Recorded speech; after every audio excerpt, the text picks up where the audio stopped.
In today's video, I wanted to bring to you a book that I'd highly recommend you have your children read the second they're starting to earn their own money. You'll have to kind of gauge your child's reading ability with this book, but this is a very simple book that's very easy to understand and really can teach your child a fantastic message.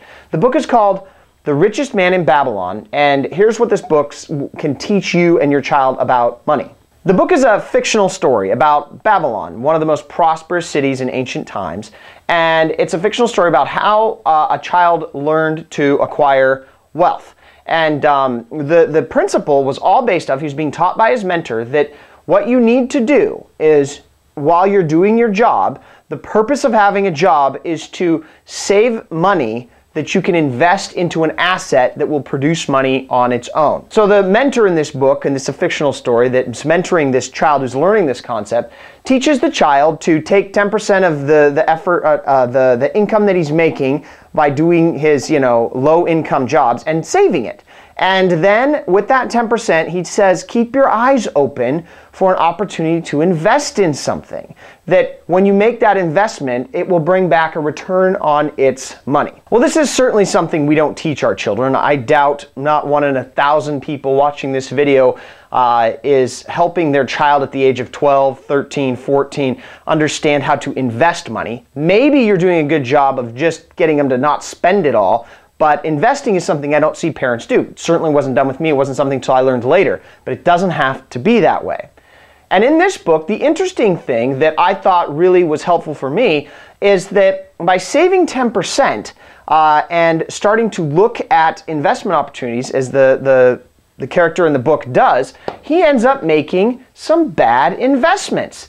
And his mentor coaches him. I remember in the story when he makes his first bad investment, like I forget specifically, it was like invested in like a horse breeding or sheep herding thing.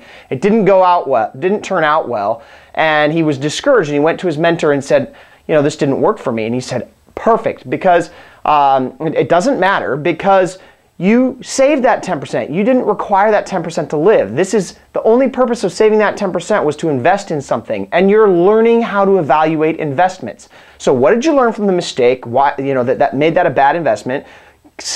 Go back to work, continue saving until another investment comes along, and consider doing that one. And that's how the story went. And it showed how this, in this fictional story, how this child was eventually able to become the richest man in Babylon by using this mental framework of thinking about money, thinking about the purpose of money, and I just really like it a lot. So I'd highly encourage you to go pick up a copy of this book and have your child read it and discuss it. You should probably read it too, depending on, who knows? If you got a net worth of $1 million, you probably already get this, so you don't need to read the book, but maybe you've already read the book and that's why you have $1 million. But great book. I'd highly encourage you picking up a copy and talking about the principles with your child and start to implement this saving 10% for an investment into their life.